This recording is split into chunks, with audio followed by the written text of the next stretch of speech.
어느 날 평소 자주 가던 동네 미용실에서 머리를 자르던 중이었습니다. 디자이너가 무심하게 던진 말이 귀에 들어왔습니다. 그 손님 있잖아요. 맨날 와서 남편 흉보는데.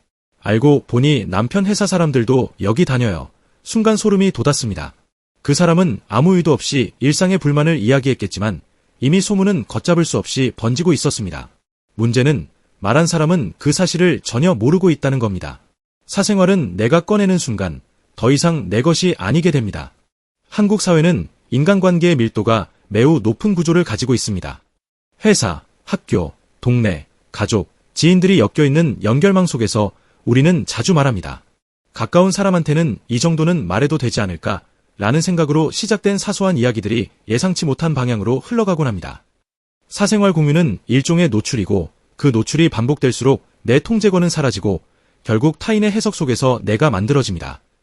많은 사람들이 내 사생활을 털어놨더니 더 가까워졌어요라고 말하지만 그건 단기적인 착각일 뿐입니다. 진짜 가까운 관계는 침묵과 거리에서도 유지됩니다. 반대로 자주 속을 털어놓는 관계일수록 어느 순간부터는 말이 무기가 되기 시작합니다. 특히 한국처럼 평가 중심의 사회에서는 상대방이 나를 판단하는 자료로 내 사생활을 활용하기 때문에 그 결과는 예외 없이 손해로 이어집니다. 더 큰 문제는 우리는 사생활을 말할수록 오히려 불안해진다는 점입니다. 누군가에게 말할 때는 해방감이 들지만 이후에는 항상 이런 생각이 따라옵니다. 혹시 이 얘기가 다른 사람한테도 전해지진 않았을까? 이 불안은 인간관계에 대한 신뢰를 갉아먹고 결국은 말을 아끼는 사람보다 더 관계를 망치게 됩니다. 말하고 후회하는 것보다 안 하고 남는 게 훨씬 낫다는 사실을 경험으로 배운 사람은 점점 말을 줄이게 됩니다. 특히 직장에서의 사생활 공유는 치명적입니다. 아무리 친한 동료라도 그가 인사평가자나 상사의 귀에 어떤 말을 흘릴지 알 수 없습니다. 어제 회식 때 김대리 집안 얘기 다 들었어요. 라는 말 한마디가 순식간에 평가에 영향을 미치는 조직 문화를 우리는 너무나 잘 알고 있습니다. 게다가 사생활은 컨트롤 불가한 이야기일수록 타인의 인식에 더 큰 영향을 미칩니다. 예를 들어 이혼, 가족 문제, 과거의 실패 경험 등은 한번 퍼지면 회수가 불가능합니다. 한편 사람들은 자주 착각합니다. 나는 괜찮은 사람에게만 이야기했어. 그런데 문제는 바로 그 괜찮다는 기준이 현실에서는 전혀 작동하지 않는다는 데 있습니다. 아무리 신뢰하는 사람도 그가 또 다른 사람을 얼마나 신뢰하고 있을지는 알 수 없습니다. 신뢰의 연쇄는 우리가 통제할 수 없기 때문에 입 밖에 낸 순간부터 그 정보는 누구 손으로든 흘러갈 가능성이 생깁니다. 여기서 중요한 원칙이 하나 있습니다. 모든 관계에서 사생활은 무기화될 수 있다.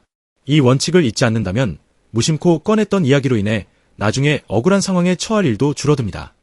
특히 사회적 지위나 평판이 중요한 사람일수록 자신의 취약한 부분을 노출하는 일에는 항상 신중해야 합니다.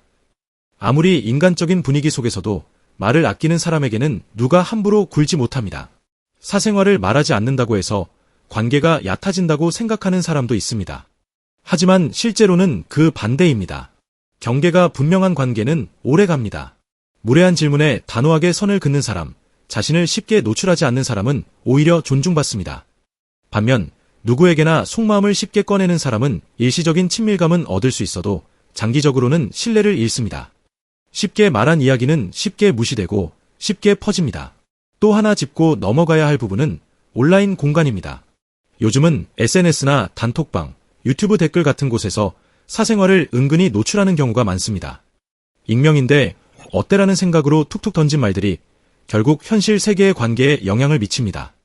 심지어 어떤 사람은 타인의 사생활을 정리해서 인터넷 커뮤니티에 올리기도 합니다. 여기서 알 수 있는 교훈은 간단합니다. 말은 현실을 따라가지만 기록은 독립적으로 존재한다는 사실입니다. 말을 한다는 건 관계를 만드는 것이 아니라 책임을 만드는 것입니다. 무심코 한 말이 의도하지 않은 결과를 만들 수 있다는 사실을 안다면 우리는 훨씬 더 조심하게 됩니다.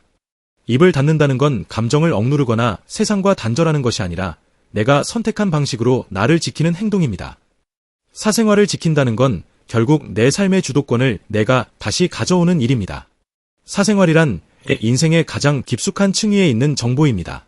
그런데 많은 사람들은 이 정도쯤은 말해도 되겠지 하는 안일한 태도로 무심코 자신의 민감한 영역을 타인에게 건넵니다. 그 결과는 대부분 실망, 후회, 그리고 때론 배신으로 이어집니다. 이쯤에서 짚고 넘어가야 할 부분은 절대 말하지 말아야 할 사생활의 구체적인 항목들입니다. 먼저 경제적 상황에 대한 언급은 가장 큰 위험 요소 중 하나입니다. 사람들은 내가 가진 돈, 내가 사는 집, 내가 타는 차, 심지어 부모의 자산까지 듣고 나면 반드시 기준을 만들어냅니다. 이 기준은 질투와 오해, 심지어 금전적인 접근까지 불러옵니다. 형편 어려우시다며 왜 그 차 타세요? 라는 말은 단순한 호기심처럼 보이지만 실제로는 당신을 판단하는 프레임의 시작입니다. 절대 말하지 않아야 할 정보입니다. 그 다음은 가족에 대한 이야기입니다. 특히 부모와의 갈등, 형제 문제, 결혼 생활의 어려움은 아주 쉽게 타인의 해석 틀 안에 갇히게 됩니다. 내가 힘들다고 토로한 순간 상대는 나를 동정하는 대신 평가하기 시작합니다. 저 사람은 가정사가 복잡하대. 이 말 한 줄이 사회적 관계에서 얼마나 큰 마이너스로 작용하는지 모릅니다. 그 어떤 공감도 결국은 자기 기준 안에서 이루어지며 이야기한 사람만 계속 상처를 입습니다. 또한 직장에서의 갈등도 절대 말해서는 안 됩니다. A 팀장과의 갈등, 업무 스트레스, 상사의 부당한 지시 같은 이야기는 한 사람의 입을 거치는 순간 조직 전체로 퍼집니다. 특히 감정 섞인 말들은 절대 그대로 전달되지 않고 늘 왜곡된 형태로 회자됩니다. 결국 말한 사람은 문제를 해결하지도 못하고 조직 내에서 문제 있는 사람으로 찍히는 경우가 다반사입니다. 그렇다면 어떻게 해야 할까요? 말하지 않기만 해도 충분히 내 삶의 주도권을 지킬 수 있을까요? 물론 그렇지 않습니다. 말을 아끼되 관계는 유지해야 하는 시대이기 때문에 우리는 말하지 않으면서도 무례하지 않은 기술을 익혀야 합니다. 또 하나 중요한 기술은 상대를 칭찬하면서 화제를 돌리는 전략입니다.